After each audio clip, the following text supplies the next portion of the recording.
Film की शुरुआत में बैकग्राउंड वॉइस में सुनाया जाता है कि हमारा ब्रह्मांड बहुत बड़ा है। मानव जाति के पहले यहाँ कई अन्य सभ्यता मौजूद थी, बट ये स्टोरी आज की नहीं है बल्कि 65 मिलियन ईयर पहले की है। यहाँ एक प्लैनेट सोमारिस को दिखाया जाता है। उस समय सोमारिस के लोग इतने ज्यादा एडवांस हो चुके थे कि वो एक प्लैनेट से दूसरे प्लैनेट आसानी से आ जा सकते थे। यहाँ एक फैमिली को दिखाया जाता है जहाँ माइल्स अपनी वाइफ और बेटी नेमिन के साथ बीच में टाइम स्पेंड कर रहा था। यहाँ हमें पता चलता है कि नेमिन को एक जानलेवा बीमारी है जिसका इलाज इतना महंगा था कि माइल्स के पास उतने पैसे नहीं होते। इसलिए माइल्स एक स्पेस मिशन में जाने का फैसला लेता है। चूँकि माइल्स एक पायलट था इसलिए वो साइंटिस्ट की एक टीम को दूर के एक प्लेनेट पर ले जाएगा और इस मिशन को पूरा होने में 2 साल का समय लगेगा। माइल्स ये सब अपनी वाइफ को बता रहा होता है बट उसे अपनी बेटी को बताने की हिम्मत नहीं होती, जिस पर उसकी वाइफ कहती है तुम उसे बता दो, वो तुम्हारी बात जरूर समझेगी। माइल्स नेमिन को अपने मिशन के बारे में बताता है जिस पर नेमिन कहती है डैड मैं आपका इंतजार करूंगी। अब हम यहाँ एक स्पेस शिप देखते हैं जहाँ हमें पता चलता है कि इस स्पेस शिप को 2 साल हो चुके हैं, मतलब माइल्स अपने मंजिल के पास था।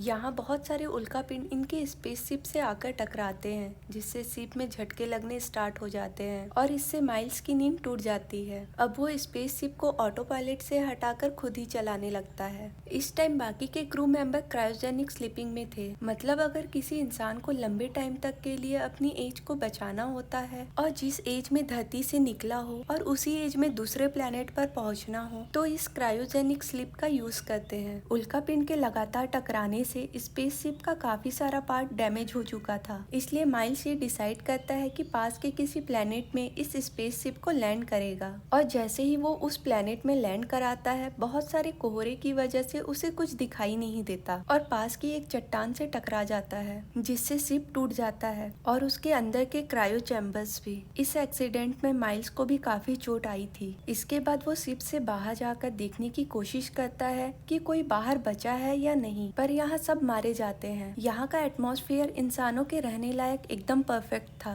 देखने में ऐसा लग रहा था जैसे ये हमारी पृथ्वी है जिसमें इंसान रहते हैं, पर यहाँ माइल्स को कोई दिखाई नहीं देता क्योंकि उस समय इंसान का अस्तित्व था ही नहीं। ये 65 मिलियन ईयर पहले की बात थी जब माइल्स ऐसी पृथ्वी में आया था जहाँ डायनासोर्स का राज था। माइल्स यहाँ पर अकेला बचा था, जिसके बाद माइल्स इस ग्रह की सारी इंफॉर्मेशन रिकॉर्ड करके अपनी एजेंसी को फॉरवर्ड करता है। इस स्पेसशिप में 2 स्केप पॉड भी थे जो काफी मजबूत थे। ये बात माइल्स जानता था, इसलिए वो डिसाइड करता है कि वो उन पॉड्स तक जाएगा और वहां से वापस अपने प्लेनेट चला जाएगा। यहाँ पर माइल्स मेंटली और फिजिकली काफी कमजोर हो चुका था, इसलिए वो अपने आप को मारने की सोचता है, लेकिन तभी उसे अपनी बेटी की याद आ जाती है और वहीं बैठकर उसकी वीडियो देखने लगता है। इसी बीच उसे एक इंडिकेशन मिलता है कि चैम्बर में अभी भी कोई जिंदा है। माइल्स तुरंत उस चैम्बर को ढूंढता है और चेक करता है। वहाँ एक लड़की होती है। माइल्स उसे तुरंत वहाँ से निकालता है और स्पेसशिप में लाता है और पूछता है कि वो कहाँ से आई है और उसका नाम क्या है। लड़की माइल्स से बात करने लगती है, पर उसकी लैंग्वेज माइल्स की लैंग्वेज से बिल्कुल अलग थी, इसलिए माइल्स कुछ समझ नहीं पाता कि लड़की उससे क्या कहना चाहती है और किस लैंग्वेज में बात कर रही है।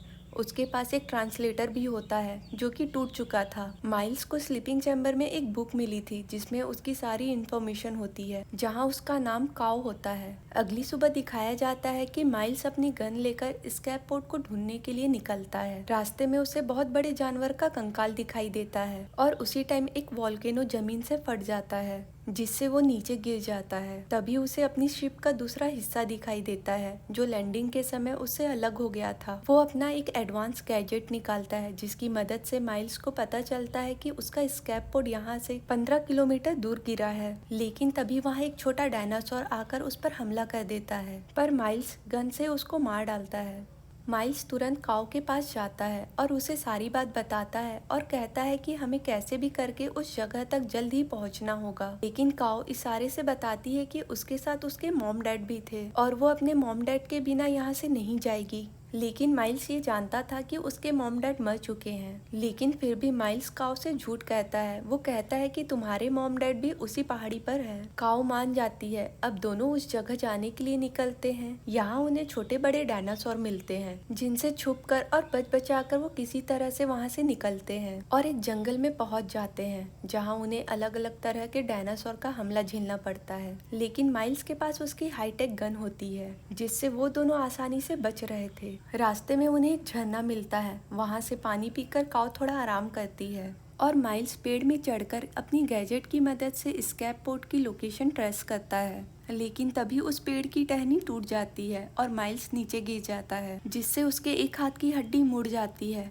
टहनी टूटने की आवाज से वहाँ डायनासोर आ जाते हैं, पर माइल्स का हाथ काम नहीं कर रहा था, तो काओ माइल्स की मदद करती है उसके हाथ की हड्डी ठीक करने में। तभी एक डायनासोर उन पर अटैक करने ही वाला था कि माइल्स का हाथ ठीक हो जाता है और वो अपनी हाईटेक गन से उस पर शूट कर देता है। अब इसके बाद एक साथ बहुत सारे डायनासोर उन पर अटैक करते हैं। ये सब देखकर काओ बहुत डर जाती है और माइल्स उसे भागने को बोलता है। काऊ भागते हुए एक जगह पर छुप जाती है, बट उसके पीछे बहुत सारे उड़ने वाले डायनासोर आ जाते हैं, क्योंकि ये उनका अड्डा होता है। काऊ उन्हें देख लेती है और धीरे धीरे चुपचाप पेड़ के पीछे छिप जाती है। बट यहाँ अब बड़े डायनासोर आ जाते हैं और वो उसे खाने ही वाला था कि तभी माइल्स आकर उस पर गोली चला देता है। पर दूसरा डायनासोर उसके कपड़े को खींचकर दूर ले जाता है, पर माइल्स उसे फिर से बचा लेता है। काओ बहुत डर गई थी। यहाँ माइल्स काओ को संभालता है, क्योंकि उसे काओ में अपनी बेटी दिखाई देती है, इसलिए वो हर संभव कोशिश करता है कि वो काओ को सेफ रखे। अब रात हो जाती है। आराम करने के लिए वो एक गुफा में चले जाते हैं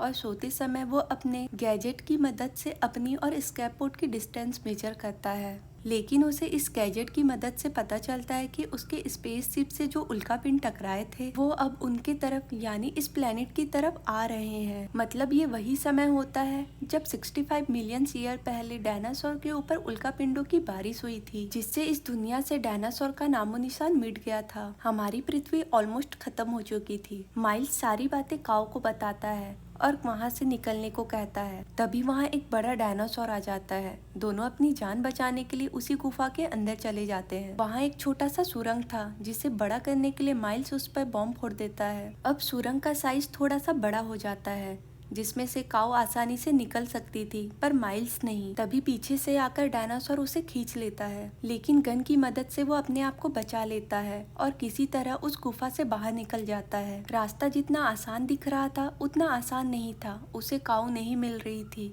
और चलते चलते वो एक दलदल में गिर जाता है। वहाँ से जितना वो निकलने की कोशिश करता उतना ही दलदल में धंसता चला जा रहा था। वो ऑलमोस्ट धंस चुका था, लेकिन तभी काऊ आती है और उसे लकड़ी की टहनी की सहायता से बचा लेती है। बाहर आते ही माइल्स काऊ को हक कर लेता है। काऊ को बताता है कि यह ग्रह खत्म होने वाला है, हमें यहाँ से जल्दी से निकलना होगा। फाइनली ये दोनों चलते चलते वहाँ तक पहुँच जाते हैं। माइल्स स्कैप पोर्ट चेक करता है, जो कि एकदम सही कंडीशन में था। यहाँ काऊ अपने मॉम डैड को ढूंढती है, क्योंकि माइल्स ने उससे कहा था कि उसके मॉम डैड उसे पहाड़ी में मिलेंगे, पर उसे समझ आ जाता है कि उसके मॉम डैड अब नहीं रहे। काऊ माइल्स पर बहुत गुस्सा करती है और वो उसे झूठा कहती है।